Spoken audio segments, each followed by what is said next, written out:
All right, so today we're diving deep into the world of Liat Portal. Oh, yeah, Liat Portal. She's this incredible creator making waves over on Substack, with this really unique blend of Israeli culture and music and storytelling, all kind of blended together. Yeah, and what's so interesting is how she describes her work as like a story unfolding across timelines, Right. It's not just your typical linear narrative. We're going to be exploring her Substack, The Liat Show, My Journey to Infinity, a story unfolding across timelines. Catchy title. Yeah. Yeah. We're going to be looking at some of her other writing as well. Yeah. But I love that she even calls herself an architect. Oh, yeah. Not of buildings, Right. but of stories. And it's very evocative. So what does that even mean? Well, it makes you think, right? It suggests she's building something very intricate, multi-layered, with different elements sort of intersecting and informing each other. Okay, so let's unpack the Liat Show itself. Okay. She actually calls it a live performance that's Yeah. constantly evolving.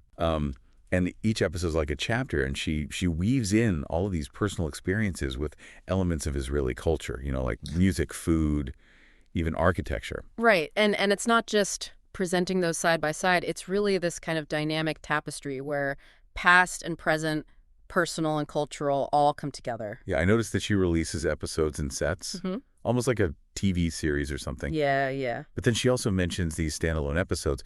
It's really a unique format. Yeah, it really blurs the lines, doesn't it, between traditional storytelling formats, Yeah. as if she's creating this living, breathing narrative that unfolds in real time. It's clear that music plays a huge role in her life. Yeah. She talks about growing up with music constantly in the background, thanks to her dad, Big Beatles fan. a big Beatles fan. Yeah. She even mentions like Pink Floyd, Joe Cocker, Leonard Cohen, like all these iconic musicians from her childhood. Right, and you really wonder how those early musical influences sort of shaped her creative sensibility. And it's really interesting how she describes music as a unifying force in Israeli culture. What does she mean by unifying force?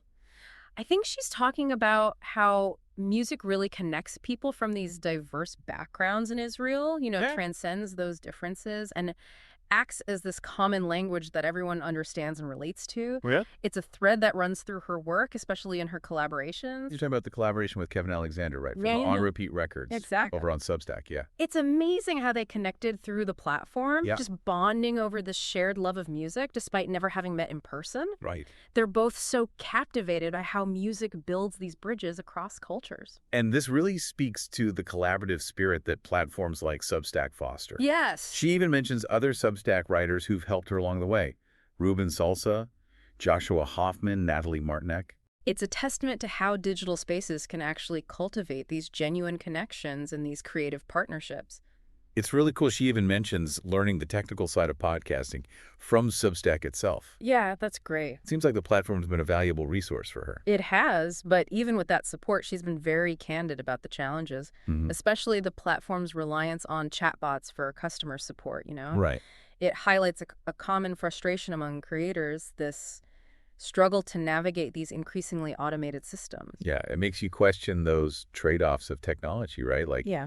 how do we balance that convenience with genuine human interaction? Yeah. Especially in these creative fields.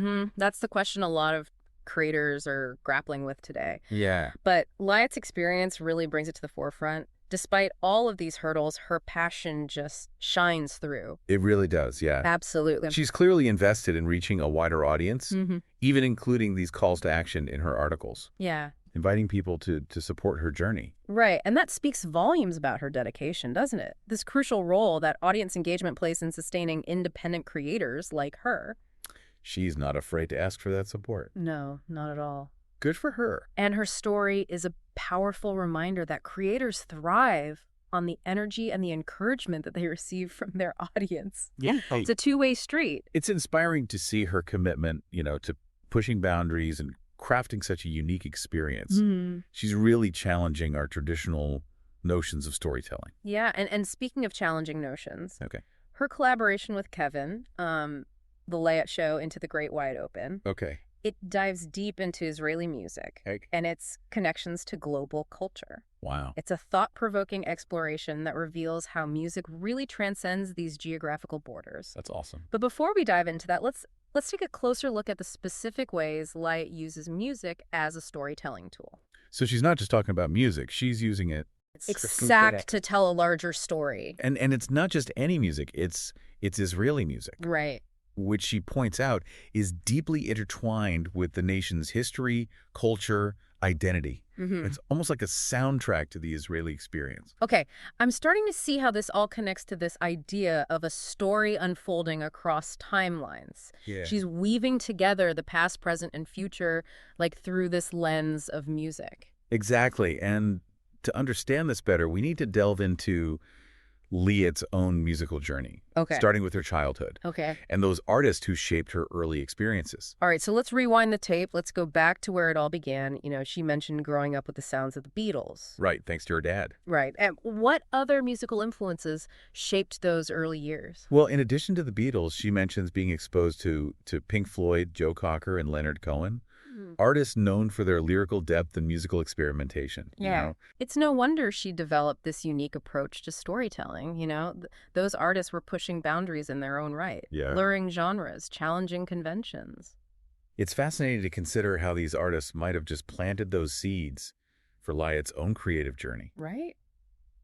She talks about how music was this constant presence in her life, whether it was her father's record collection, the radio live performances. It's like it was woven into the fabric of her everyday experience. And that's a great observation, and it's really interesting how she contrasts those early experiences with the way we consume music today, you know, in a world of streaming services and curated playlists. Right. That sense of serendipitous discovery, like hearing a song on the radio or stumbling upon a new album, can sometimes feel lost. Yeah. It makes you wonder if those unexpected encounters with music had, like, a deeper impact, staying with her in a way that, you know, carefully curated playlists might not.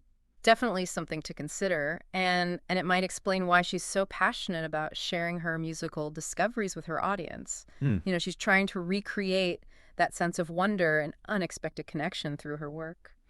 So we've established that music is this, like, fundamental element in her storytelling, but how does she actually weave it into her narratives? Like, what specific techniques does she use? Well, that's where things get really interesting. She doesn't just talk about music. Okay. She incorporates it directly into her work. You know, like she might use a specific song to evoke a particular mood or time period, or even to illustrate a point she's making in her writing. So it's almost like a film score, enhancing the emotional impact of her stories. Exactly. And it's not limited to just incorporating songs into her podcast or writing. You know, she also uses music as a starting point for these conversations and explorations. For instance, in her collaboration with Kevin, they use specific songs and artists as springboards to delve into these broader themes about Israeli culture and identity. So each song becomes like a doorway into a deeper understanding of the culture and the people who created it. That's a great way to put it. And this approach really showcases her ability to connect these seemingly disparate elements, you know, music, history, personal experiences, into a cohesive and compelling narrative. So we've talked about her story unfolding across timelines, her unique approach to storytelling, the central role of music in her work. Right. But we haven't really touched upon the content of her Substack itself. Right. You know, like what kind of stories does she tell? What themes does she explore? Well, her Substack is like a kaleidoscope of experiences and reflections. Okay. She delves into her personal journey growing up in Israel, her family history, her travels, her evolving understanding of her own identity. You know, she also explores these broader themes related to Israeli culture, including music, food, art, and the complexities of life in a country with such a rich and often turbulent history. It sounds like a fascinating blend of, like, personal and cultural exploration. It is. But how does she, like, manage to weave all of these threads together? Yeah. What's the connecting tissue that holds it all together? Well, that's where her concept of a story unfolding across timelines really comes into play. Oh, yeah. You know, she doesn't present these different elements in isolation. Yeah. Instead, she masterfully interweaves them, showing how past experiences inform present realities and how personal stories connect to these larger cultural narratives. Can you give me a specific example of how she does this? Absolutely. One example is her exploration of Israeli music. Yeah. She doesn't just provide a historical overview or a list of popular artists. Instead, she talks about specific songs that resonated with her at different points in her life, connecting those musical experiences to her own personal journey and to these broader cultural shifts happening in Israel at the time. So the music becomes like a touchstone. Yes. A way to access those different layers of meaning and memory. Exactly. And this approach allows her to create a narrative that's both deeply personal and universally relatable. This is really starting to paint a vivid picture of Liat's work. Sure. It's clear she's not just a storyteller. She's like a weaver of experiences, connecting music, culture, and personal reflection into a tapestry that's both intricate and engaging. That's a beautiful way to describe it. And it's precisely this unique approach that makes her such a captivating creator. Her work invites us to think about storytelling in new ways, to explore the connections between these seemingly disparate elements, and to discover the power of music to transcend boundaries and connect us to something larger than ourselves. Well, I'm really intrigued to delve deeper into her collaboration with Kevin. Okay.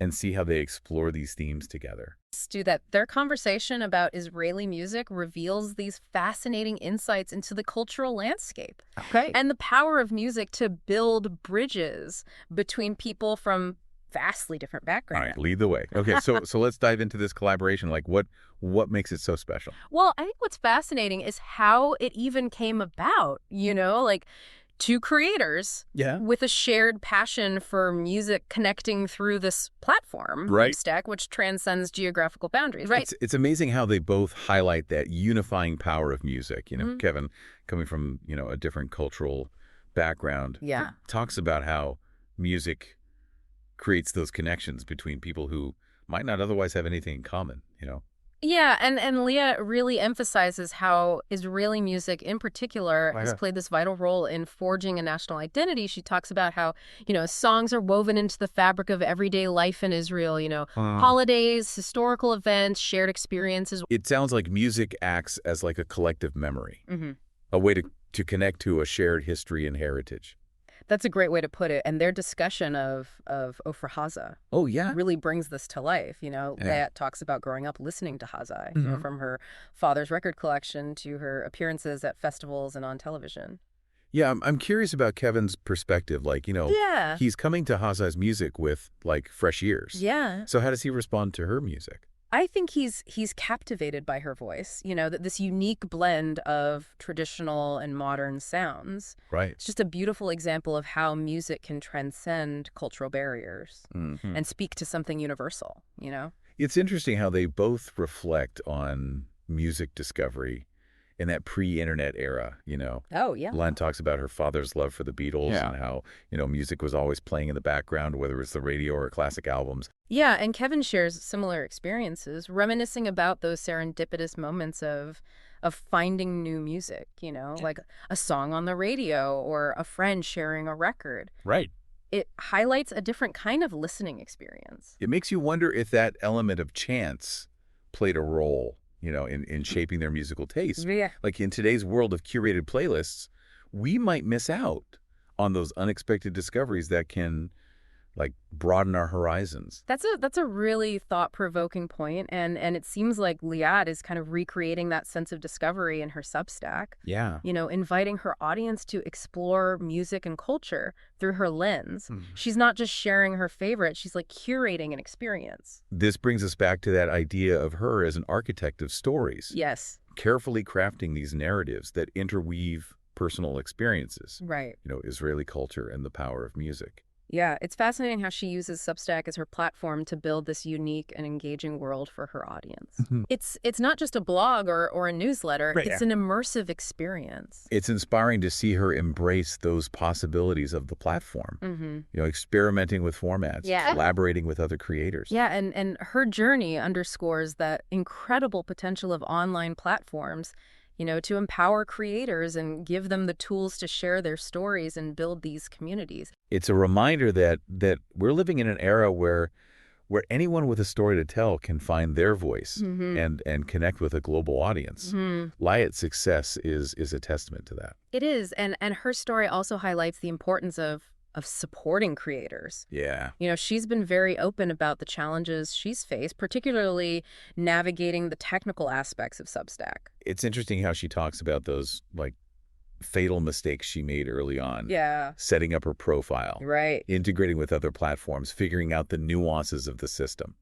It's a reminder that there's a learning curve for everyone, Yeah. even tech-savvy creators. And her experience with Substack's reliance on chatbots for customer support really resonates with so many creators today. It's that feeling of disconnect, like wanting to connect with a human being. Yeah. When you're facing a challenge. Exactly. It's a trade-off we seem to be making more and more as technology advances. It's a valid concern, but it's inspiring to see how she has persevered, building this thriving community on Substack despite these challenges. Yeah, it's a testament to her dedication and the power of human connection, even in this digital age. It really is. It seems like finding your tribe, that community of like-minded individuals can make all the difference. Absolutely. And speaking of community, it's worth mentioning that Liat has been nominated for YouTube's Rising Star Award. Oh, wow. A recognition that celebrates innovative creators like her. That's fantastic. I'm sure she's thrilled about that nomination. I'm sure she is. What can our listeners do to support her? Well, she needs to reach 1,000 subscribers on her YouTube channel by the end of the month to qualify for the award. Okay. So it would mean a lot if our listeners could head over to YouTube and subscribe to the Liat Portal channel. Yeah, that's a simple but impactful way to show support for a creator who's really pushing boundaries and inspiring others with her work. Yeah, and it only takes a second. Right, and while you're there, check out some of her other content. She's got a fantastic podcast available on Spotify, Apple Podcasts, Substack, and Patreon. You can find links to all of those on her YouTube channel. Yeah, a great way to dive deeper into her world and experience that full scope of her creativity. As we continue our deep dive into Liat's journey, let's shift our focus to her experiences, like navigating the world of Substack. Okay. She's been very candid about both the challenges and the rewards of building a presence on this platform. Yes, and her insights offer these valuable lessons for anyone considering embarking on their own creative journey online. So what were some of the biggest hurdles she faced when she first started on Substack? Well, in a recent article, she talks about those early days and the mistakes she made. She almost calls them fatal mistakes. Fatal mistakes. That sounds a little dramatic, but I'm intrigued. Well, it's clear that she was so passionate about the platform and its potential for connecting with this wider audience. Yeah, she was drawn to those features that really empower writers to take control of their content and their business. Yeah. The mailing list, the payment system for subscriptions, the podcasting tools. Exactly. But she also admits to feeling overwhelmed at first. Yeah. Setting up her profile, integrating with other platforms, understanding the analytics. It was a lot to take in. It's understandable. It's a reminder that even for tech-savvy creators, there's a learning curve with any new platform. And her experience highlights the importance of being patient with yourself, embracing that learning process. Right. Not being afraid to ask for help. Absolutely. And it's refreshing to hear her speak so candidly about her early missteps, Yeah. It makes her journey feel relatable and shows that even successful creators face challenges along the way. Let's go back to those fatal mistakes for a moment. What were some of the specific things she struggled with? Well, she mentions setting up her profile correctly, integrating it with other platforms, and getting a grasp on Substack's analytics. So it's not just about creating great content. Right. It's about understanding that technical side of things and making sure your work reaches the right audience. Precisely. And she also talks about the importance of being consistent with posting and engaging with your audience. It's not a set it and forget it kind of platform. It sounds like building a successful presence on Substack really requires a combination of creative talent, technical savvy, and a willingness to adapt and learn as you go. That's a great summary. And Liat's experience provides a valuable roadmap for anyone considering Substack as a platform for their work. But let's not forget about that human element. She also talks about that incredible sense of community she found on Substack, connecting with other writers, Yeah. collaborating on projects, supporting each other's growth. That's right. It's a reminder that even in the digital age, human connection is still at the heart of it all. Yeah. And for creators, finding your tribe, Right. that community of like-minded individuals can make all the difference. It's inspiring to see how she's managed to navigate those complexities of the platform while also fostering those genuine connections with other creators. And her story is a testament to that transformative power of online communities. They can be spaces for learning, collaboration, and mutual support, helping creators thrive in this increasingly competitive landscape. So we've talked about Liat's journey on Substack. The challenges she's overcome, the rewards she's reaped, but we haven't really addressed the elephant in the room. What's that? Her frustration with Substack's reliance on chatbots for customer support. Right, that's an important point, and it's something that many creators, including Liat, have expressed concerns about. Is that feeling of being stuck in an automated loop, when you're facing a technical glitch or have a question that requires that human touch, it can be incredibly frustrating. It can, and it raises questions about those trade-offs we're making as technology advances. Right. Are we sacrificing genuine human connection for the sake of convenience and efficiency? It's a valid concern. It is. And it's something we need to be mindful of as we navigate this increasingly digital landscape. Absolutely. But despite these challenges, Liat's story is ultimately one of resilience and triumph. Yeah. She's managed to carve out a space for herself on Substack, right, build a thriving community, and create work that resonates with this growing audience. And her success is an inspiration to anyone who's considering taking that leap into the world of online content creation. It is. So as we wrap up this part of our deep dive, okay, I'm curious to hear your thoughts on Liat's journey so far. What has resonated with you the most? Well, what strikes me most is her unwavering commitment to her craft. She's constantly experimenting, pushing boundaries, finding these new ways to engage her audience.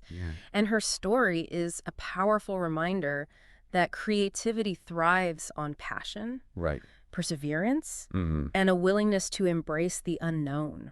I completely agree, and her ability to connect those seemingly disparate elements, music, culture, personal experience, into this cohesive and compelling narrative is truly remarkable. It is, and her use of music as a storytelling tool is particularly inspiring. Yeah. It's a reminder of the power of music to transcend boundaries and connect us to something larger than ourselves. And speaking of connections, I want to circle back to Liat's nomination for YouTube's Rising Star Award. Oh, yeah. It's a testament to her creativity and her growing influence in the online world. It is, and it would be amazing if our listeners could help her reach that 1,000 subscriber goal on YouTube. It's a simple but meaningful way to show support for a creator who's making a difference. Absolutely. So if you're enjoying this deep dive into Liat's world and you haven't already done so, head over to YouTube, search for Liat Portal, and hit that subscribe button. Every subscription counts, and it's a great way to stay updated on her latest projects and join that vibrant community she's building. As we move into the final part of our deep dive, we'll be exploring some of the broader themes and reflections that emerge from Liat's work. Yeah, we'll delve into her thoughts on the evolving nature of storytelling, the challenges and opportunities of the digital age, and the power of human connection in this increasingly fragmented world. So stay tuned for more insights and inspiration from the world of Liat Portal. So we've covered a lot, like her unique approach to storytelling, her deep connection to music, her experiences navigating the world of Substack. Now I'm curious, to hear her reflections on the bigger picture. What are some of those broader themes that emerge from her work? Well, one of the most striking themes is that evolving nature of storytelling itself. Liat challenges these traditional notions of linear narratives, embracing this more fluid and multidimensional approach. It's like she's creating a tapestry. Yes. Where personal experiences and cultural insights and historical threads are all interwoven to create this richer, more nuanced understanding. Exactly. And this resonates with the way we experience the world today. Where information comes at us from all directions. Liat's work encourages us to embrace that complexity Yeah. and find meaning in the connections between these seemingly disparate elements. She also seems to be grappling with the challenges and opportunities of the digital age. Like on the one hand, Yeah. platforms like Substack Right. provide incredible tools for creators to share their work and connect with a global audience. But on the other hand, Yeah. there's this constant tension between technology and human connection. Right. Her experiences with Substack's reliance on chatbots really highlights this tension. Yeah, it makes you wonder if we're losing something valuable in the pursuit of efficiency and automation.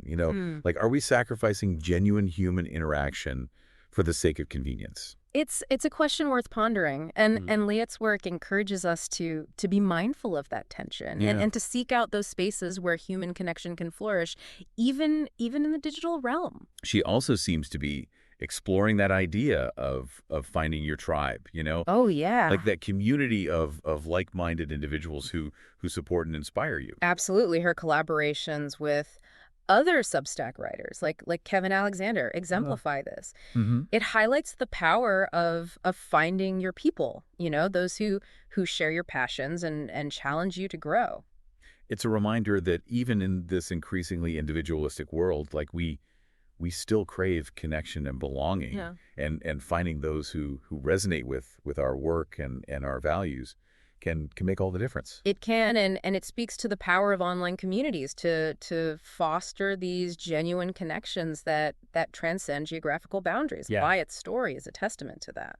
So as we wrap up this deep dive into the world of Liat Portal, Yeah. what are some key takeaways for our listeners? Okay. Like what can they learn from her journey? Well, I think her story encourages us to embrace that evolving nature of storytelling, to experiment with new formats and platforms, and to find our own unique voices. It also highlights the importance of building those genuine connections, both online and offline, Yeah. and finding your tribe of supportive and inspiring individuals. And perhaps most importantly, it reminds us that even in the face of challenges and setbacks, creativity and passion can thrive when we're committed to our craft and willing to embrace the unknown.